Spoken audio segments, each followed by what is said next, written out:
suku bunga US yang diperkirakan akan terjadi di bulan September ini menjadi perhatian pelaku pasar. Ketua Gubernur The Fed Jerome Powell mengungkapkan dalam pidatonya di acara simposium tahunan Bank Sentral di Jackson Hole bahwa sudah waktunya bagi The Fed untuk memangkas suku bunga acuannya. Langkah ini diambil untuk mendorong pertumbuhan ekonomi yang lebih kuat dan menahan pelemahan di pasar tenaga kerja.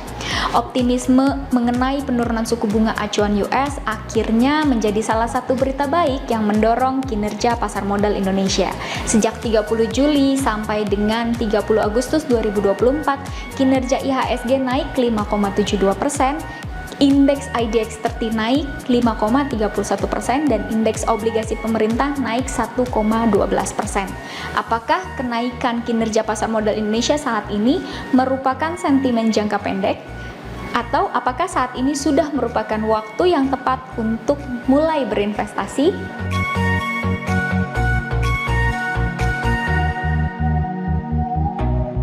Pak Rudi, dalam 5 tahun terakhir IHSG sering koreksi di bulan September, Pak. Nah, kira-kira Pak penyebabnya apa Pak? Dan apakah penyebabnya itu sama selama bertahun-tahun atau penyebabnya itu berbeda-beda, Pak? Secara statistik, persentase naik turunnya IHSG yang paling buruk itu adalah September. Kalau tidak salah dari 2014 sampai dengan 2024, bulan September nggak termasuk yang September 2024 ya, itu kenaikannya 30%, artinya 10 kali naik 3 kali, turun 7 kali. Ini lebih buruk dibandingkan bulan Mei yang orang sebut sell in May go away, dan juga peringkat berikutnya ada di bulan November. Jadi 3 bulan di mana indeks sering turun itu adalah September, habis itu November dan Mei ya. Tapi penurunan itu lebih banyak di bulan September.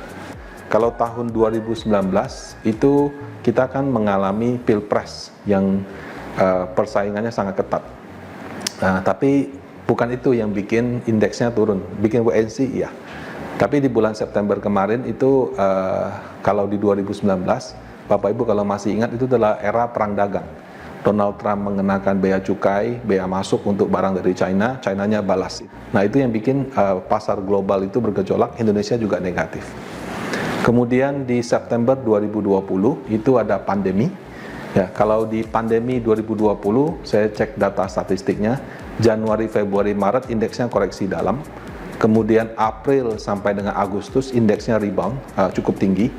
Nah, bulan September turun 7%. Itu penurunan per bulanan yang paling parah dalam 10 tahun terakhir. Pak Jokowi memutuskan untuk memperpanjang PSBB, ya, pembatasan sosial berskala besar. Ya, di 2020 kan kita kan vaksin belum jalan total, masker masih rebutan segala macam. Nah, pada saat marketnya udah rebound, orang berharap dilonggarkan, ya pada waktu itu kan yang vaksin belum banyak, dilakukan perpanjangan PSBB. Nah, itu yang menyebabkan gejolak di IHSG yang turun 7%. Tapi setelah itu rebound lagi, sama kayak Januari, Februari, Maret, indeksnya crash, April sampai Agustus rebound, Septembernya crash, bulan berikutnya rebound lagi gitu. Jadi mau kondisi pandemi ataupun biasa, kalau crashnya dalam diikuti dari rebound yang cukup tinggi. Nah, kemudian di September 2021 IHSG-nya mengalami kenaikan sehingga tidak perlu saya bahas. Nah, di September 2022 itu memasuki era post pandemi ya. Jadi kan pada saat pandemi itu suku bunga diturunkan. Kalau Amerika sampai 0%, Indonesia sampai dengan 3,5%, saya kalau tidak salah. Nah, terjadi supply demand yang tidak stabil, menyebabkan harga komoditas tinggi. Nah, pada waktu itu Bank Sentral Amerika mengatakan, oh ya kalau kondisinya karena demand and supply, biasanya itu sementara aja, nanti akan lewat. Nah, harga komoditas yang sudah naik tinggi pada saat pandemi, naik lagi berkali-kali lipat gara-gara perang Rusia-Ukraina, karena ada instability dalam supply and demand gitu. Ukraina itu kita punya Indomie, tepungnya dari sana gitu. Kalau Rusia itu penghasil utama gas sama batu bara sama minyak yang ditransfer ke Eropa. Nah, jadi itu menyebabkan harga komoditas melonjak tinggi. Nah, jadi inflasi yang terjadi pada saat pandemi itu Bank Sentral Amerika tidak naikkan suku bunga, tapi begitu ditambah dengan inflasi gara-gara perang Rusia Ukraina, itu akhirnya Bank Sentral memutuskan untuk menaikkan suku bunga. Nah, kenaikan suku bunganya kalau tidak salah itu pertama kali terjadi di September 2022. Nah, itu yang menyebabkan IHSG mengalami penurunan. Nah, September 2023 kenaikan bunga Amerika sudah tinggi nih, dari yang 0% sudah mungkin ke 5% kalau saya tidak salah. Di 2023 perang Rusia Ukraina sudah ya jadi berita tapi nggak seheboh dulu lagi. Kemudian angka inflasinya sudah melonjak tinggi, stabil di atas. Pelaku marketnya mengharapkan kalau bisa suku bunga diturunkan. Kenapa? Karena kalau nggak diturunkan suku bunga yang tinggi itu akan menghambat ekonomi. Nah, pada bulan September 2023 marketnya expect Bank Sentral turunkan suku bunga. Bank Sentralnya mengatakan, oh tidak jadi turun, kita masih akan pantau inflasi dulu. Nah, jadi di September 2023 itu IHSG-nya turun, tapi cuma sedikit sih, kalau nggak salah cuma sekitar 0,2%. Nah, jadi dari 5 tahun terakhir, 4 kali turun itu, 4 kali penyebabnya beda-beda. Ada perang dagang, ada pandemi, kemudian ada suku bunga naik pertama kalinya setelah pandemi, kemudian orang expect suku bunga turun, ternyata nggak jadi. Di bulan September 2024 supposed to be ya, seharusnya positif. Kenapa? Karena dana asing baru mulai masuk di bulan Agustus, dan kalaupun keluar ya, dana asing kan in dan out gitu ya, kelihatannya belum akan terjadi di bulan September ini. Belum lagi penurunan suku bunga di bulan September juga sepertinya sudah 99%, sehingga kemungkinan indeks mengalami penurunan karena faktor eksternal itu relatif kecil. Nah, seperti yang Bapak katakan bahwa penurunan suku bunga sudah di depan mata gitu ya Pak, penurunan suku bunga US sudah di depan mata di bulan September kemungkinan terjadinya. Nah, apakah Indonesia dan Malaysia ini bisa jadi negara yang diuntungkan Pak? Memang ketika terjadi Fed pivot ya, pivot itu kalau dalam gerakan basket, orang yang tadinya mau lurus jadi belok ke kiri atau ke kanan gitu kan. Nah, kalau Fed pivot itu yang tadinya bunganya naik, sekarang bunganya mau turun, itu memang orang mulai mencari nih, kira-kira ketika bunga turun itu negara mana yang diuntungkan.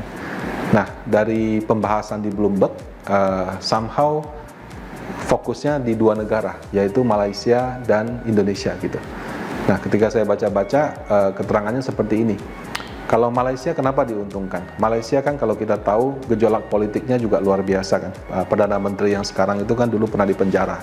Jadi Malaysia itu berhasil meyakinkan si Google untuk membuka data center di sana.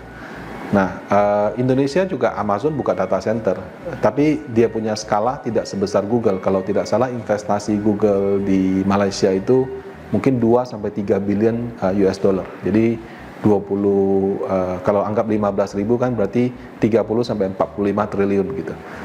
Sementara di Indonesia kemarin saya baca juga sempat ada pembukaan pusat data center, tapi ya tidak sebesar itu skalanya. Nah, kemudian tidak lama setelah itu kan pemerintahan kita juga mencoba meyakinkan Elon Musk untuk buka di Indonesia. Tapi ternyata dia malah jadinya buka pabrik di Malaysia gitu. Kalau saya baca-baca, kenapa alasan tidak jadi di Indonesia? Karena waktu itu ada permintaan yang mungkin tidak bisa kita penuhi. Permintaan yang pertama, maunya Tesla itu kalau mobil Tesla dijual di Indonesia pada saat produksinya di luar negeri, bebas pajak impor gitu. Pemerintahan Indonesia itu mau kalau perusahaan asing di luar negeri buka pabrik di Indonesia itu harus ada partisipasi orang lokalnya gitu. Nah, terhadap klausul tersebut Teslanya tidak maunya dia 100% punya dia. Nah, 2 klausul yang tidak bisa dipenuhi dan kemudian mungkin Malaysianya menyanggupi, itu menyebabkan si Teslanya memutuskan untuk membuka pabrik di sana. Ya kalau dibilang sayang atau apa, plus minus sih, karena kan kalau di Malaysia saya tidak tahu industrinya, tapi di Indonesia itu sudah banyak pabrik-pabrik mobil yang besar gitu. Ya, belum lagi yang dari Korea, dari China kan beberapa tahun belakangan invest cukup banyak. Kalau misalnya mereka sudah invest cukup banyak dan comply sama aturan, kenapa yang satu itu harus dikasih kelonggaran? Ya mungkin dilema pemerintah di situ. Nah, jadi anyhow gitu ya, karena berhasil meyakinkan 2 perusahaan besar, Google sama Tesla gitu kan. Jadi kalau 2 perusahaan besar aja mau buka di sana kan yang lain jadi tertarik seperti itu. Nah, kalau Indonesia ceritanya apa gitu? Kalau Indonesia itu lebih kepada saya lihat ya, ketika asing masuk ke suatu negara, mereka mau negara yang ekonominya tumbuh. Kita punya PDB konsisten 5%. Dia mau masuk ke negara yang ekonominya stabil, APBN-nya dikelola dengan baik. Kita punya APBN itu kan ada surplus defisit. Batasannya itu adalah maksimal 3% daripada pertumbuhan PDB. Nah, Indonesia itu cuma meleset tahun 2020 dan 2021. Pemerintahan yang baru, Pak Prabowo, itu kan juga sebetulnya melanjutkan dari Pak Jokowi. Jadi dianggap ada suatu keberlanjutan. Kemudian orang selalu mengatakan rasio hutangnya tambah banyak. Sorry to say, kita punya peraturan undang-undang, kalau hutang itu maksimal 60% daripada PDB. Nah, saat ini di sekitar 40%. Dan kalaupun misalnya tahun depan ada yang banyak jatuh tempo, ya wajar, namanya hutang kan pasti ada jatuh tempo. Itu karena obligasi yang diterbitkan pada masa pandemi. Ya, jadi kalau dalam konteks negara sih, selama pada saat jatuh tempo pemerintah bisa terbitkan obligasi baru, syukur-syukur dengan BI rate yang turun sehingga bebannya lebih murah, itu tidak jadi masalah gitu. Nah, jadi kalau di Malaysia lebih karena story-nya berhasil meyakinkan dua investor besar. Kalau di Indonesia lebih kepada kondisi ekonomi yang bagus, yang selalu tumbuh gitulah. Saat ini China tuh lagi melambat, India sudah naik terlalu tinggi, ya. Kemudian harga komoditas yang mulai turun itu juga bikin beberapa negara sedang mengalami mungkin perlambatan ekonomi gitu. Nah, di tengah situasi seperti itu Indonesia masih bisa tumbuh. Nah, itu yang menjadikan Indonesia itu salah satu yang menjadi pilihan bagi investor asing. Jadi story yang berkembang adalah China dikurangi, Jepang dikurangi, porsi uang mereka mungkin sebagian dialihkan ke Indonesia dan Malaysia.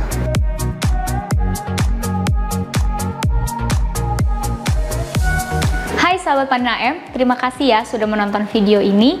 Jangan lupa like dan subscribe supaya tidak ketinggalan video-video terbaru dari kami. Untuk menonton video terbaru dari Panin Asset Management, silahkan klik video berikut ini. Masih bingung apa itu reksadana? Jangan khawatir, silahkan nonton video berikut ini.